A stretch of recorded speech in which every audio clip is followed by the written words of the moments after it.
The price of Bitcoin and recently the price of crude oil has been rotating in a binary cycle, which is between it's so over and we're so back. And it's funny that this image shows Ferrari because I think Ferrari is never in the we're backstage, it's always in it's so over. But regardless, most investors and traders, from my point of view, could be falling into a trap. Why? Well, there's a clear difference between Bitcoin's price structure within bear markets and price structure within bull markets. And I think we need to remind ourselves that Bitcoin is in a bear market. So I will highlight this trap. We will go into the short-term time frame. Bitcoin is facing a rejection from the top of this range one more time. That's not the best of news. Then we will cover crude oil that got the worst day in history, or one of the worst days in history, down 27% after Jim Cramer warned that we could see a $200 barrel. This is a quick intervention to give an incredible shout out to one of our partners for today's video, one of our sponsors and partners, BTCC, an exchange that's been around since 2011, and they are running a campaign just for you. On BTCC, you can actually trade the likes of obviously Bitcoin, crypto, and other cryptocurrencies, spot and derivatives trade. But I think something that a lot of you are looking to do is trade the traditional financial markets. You can get exposure to gold, to palladium, to platinum, to Brent crude oil, and so much more over on BTCC, even stocks. So make sure to check out the link in the description to BTCC. You'll get up to a $30,000 sign up bonus and up to a 20% deposit bonus too. You can create your account with your email address or mobile phone number, and that will be it. So check out the link in the description to BTCC and start trading now. We conducted analysis on the Moonshow Daily Crypto Live just a few hours ago. It's going according to plan. I'll share my new insights on where I think it can head next, and we'll end off with the CPI data predictions. It releases 4:30 p.m. my time, so in about 8-ish hours. We have the FOMC in 7 days.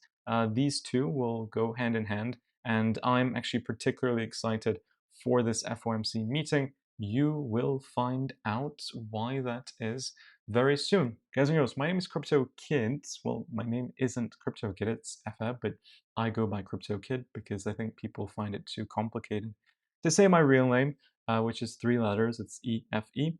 I've been making content about the crypto markets for the past 4.5 years. Crypto took my childhood, my joy and excitement in life, but that's completely okay because in return we got a bear market and no altcoin season. Let's start off with the price of Bitcoin in the macro, and then we'll dive into short term. Oh boy. Unfortunately, I would have loved to give you the permabull, always bullish analyst point of view and say, hey, you know what? Look at this fractal between gold and Bitcoin. And according to this fractal, we're going to go to 200K in 2026. But that would just be very stupid and naive of me to state. I am a Bitcoin bull. I have a lot of my net worth relative to my personal net worth in Bitcoin. I want Bitcoin to succeed. I have a financial gain from Bitcoin succeeding. But as an analyst, I need to remain as objective as I possibly and humanly can. And when I do that and I draw my squiggly lines on the charts, there is one obvious thing that Ben Cowan so beautifully highlighted about 6 hours ago, which is that in bearish setups, you see Bitcoin creating bear flags. So when the trend is bearish, which means that you create higher lows, higher highs, and higher lows. Bitcoin often sees bear flags, bear flags, bear flags. Only when the bearish trend is finished and Bitcoin creates a new higher high and a higher low do you go from creating bear flags to bull flags. That happens at the end of the midterm year, which we're still about 7 months away from, or Q4 of the midterm year. In the bullish trend, Bitcoin creates bull flags, which leads to price continuations upwards. Bitcoin currently is in a bearish trend where we have created lower high, and lower low. So when I look at the price action on the 4 hourly time frame, identify the clear trend we're forming. For me, the probabilities are that this ends up breaking to the downside. Can it get invalidated? Of course it can, and we've pointed out our invalidation strategy too. I'll mention it again for those of you that didn't watch the prior videos, which is completely fine. If Bitcoin breaks above $72,000 with 2 daily consecutive confirmations, I see 84K and then a rejection. Okay, simple as. I think we will most likely go through with the bear flag breaking down if 72 is broken with 2 daily confirmations above 72, then I see us going to 84 and ultimately ending up lower. I pointed that out. It was the same thing that I said when Bitcoin had this fake out. I didn't add to my long positions over on LoveX, which you can sign up to using the first link in the description down below if you wish to trade Bitcoin and cryptocurrencies. I pointed it out over there on the 5th of March. We didn't see 2 daily consecutive candle confirmations, hence I didn't do it. Most people FOMO'd in there, and I think it's important not to FOMO and keep to the plan. And this for me is the plan. Over the past couple of 4 hourly candles, we got a rejection from the upper resistance of this price range. Not a good sign. I just want to mention that to you. If 62K is broken, I see Bitcoin going into the mid 50s, and then we can reassess from that point and onwards.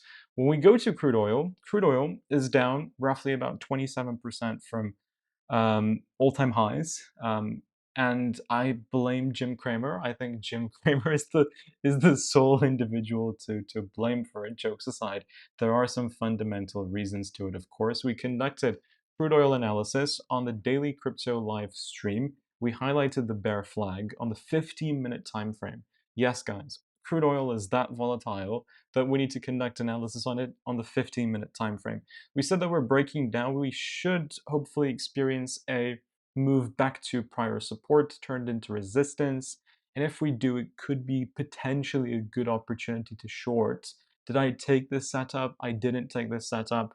I wanted to get some exposure, played around with commodities, but honestly, I just stick to my lane, which is Bitcoin and a little bit of stocks here and there. Maybe in the next few months, I'll venture more into commodities, but you can actually trade commodities as a crypto person.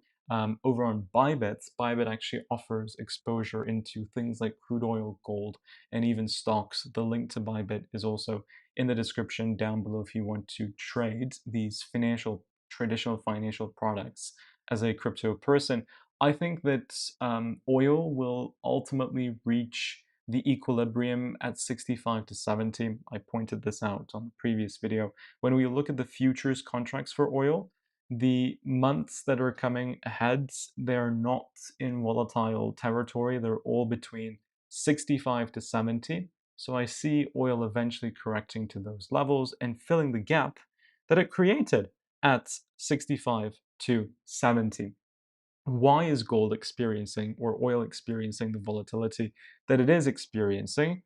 We're getting a lot of breaking news that was apparently falsified one after another. So, this big drop of 8.3% came after the transportation secretary, according to Jim Bianco. I read he was the energy secretary, but Americans in the audience would know better. Chris Wright, regardless, his name was Chris Wright, mentioned that the Navy escorted a ship through the Strait of Hormuz to protect the ship. But this was later deleted after the social media post was deleted and falsified by various sources. Oil went back up by 5.49%, and then you saw about a 9.5% move following potential mines being present in the Strait of Hormuz. If there are mines in the Strait of Hormuz, what does it mean? Well, it means that these vessels are in danger, and if they're in danger, then oil could potentially spill, and there's less oil, hence supply and demand. But after that 9.5% surge, what did oil do? Oil came back down by another like 5-ish percent, and this is all happening in like 3 hours, 3 hours. which is pretty crazy because then President Trump said that they destroyed 10 inactive mine laying boats. So oil is the hot stuff of the markets currently. Another potential news that could create some volatility there is if the IEA, kind of like the G7 country union, excuse me, if they decide today that they want to load off their supply of crude oil like they did in 2022. So in 2022, a lot of these big countries, they let out their supply from their own reserves to manipulate the markets and reduce the prices of oil. If prices of oil are elevated for longer, then the prices of energy increase. If energy increases, CPI increases. If CPI increases, then you need to keep restrictive monetary policy for longer.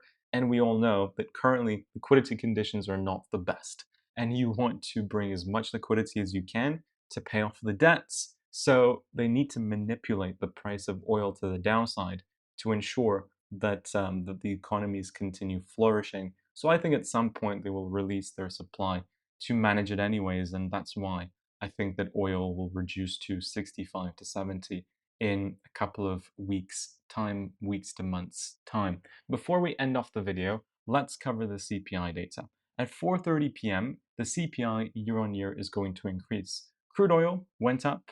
This will cause CPI to, in my opinion, definitely see a tick to the upside. How severe? I don't see it being too severe, but I do see ticks to the upside. This data release will be for the month of February. During February, we only had the war escalating at the final week. I don't think that's enough number of days to give an impact to CPI data. So I think we will probably get a 2.5 to 2.4% reading. But ultimately, I think markets will care most about the inflation reading of March, which will be released next month. In 7 days, the FOMC is up once more. Fed Chair Powell is going to commentate on geopolitical risk, on the risks to oil. Previously, he stated the risks to inflation have diminished and are practically non existent, and that he's more concerned about the labor market, which has been revised every single month for the past 13 months by a total of 710,000 jobs. The labor market is in danger. If he changes his tone to stating there is also risk to now inflation, he believes that tariffs posed very little risk. I'm curious to see if he thinks that geopolitical tensions, lasting potentially months, if that will create some sort of an environment for inflation where it could go up. Let's see. If he says no, inflation is at no risk, then the chances of a rate cut for not this meeting, but next meeting will go up. If he says no, there is risks to inflation, it will balance the risks to employment. So if there's a chance that inflation can go up, then they will be less reluctant to cut rates, even though the labor market is doing so bad. But if inflation, according to them, is okay, then they will want to intervene into the labor market. The best way to create jobs, print a bunch of money, give it to institutions, they invest in factories, they invest in whatever, and that all causes them to end up employing more individuals, and that helps the economy. So if it will all depend on that balance, and we will find out in 7 days altogether. It will be live streamed over on the Moon Show channel, like we always do. Some nuggets of information before I let you guys go. Michael Saylor bought an estimated 452 Bitcoin today, which is more Bitcoin than was mined and added to the circulating supply. There is only 1 million Bitcoins left to be mined. 20 million have already been created. Remember, if we're playing this in the macro game, I think Bitcoin is going to be worth millions and millions of dollars. It's just that we're in a lot of resistance, right? Resistance from March of 2024, resistance from the 2021 all-time high territories, right there. And that to me points for a little bit of more reversal downwards before getting the ultimate big move back into a bull market. However, if you say, Cryptic, are you confident in Bitcoin for the next 10, 20 years, or even the next 4 years? I'm going to say yes without even hesitating. Guys, thank you so much for watching this video. Have a fantastic rest of your day, and I'll see you all very soon on my following updates. Take care and bye-bye.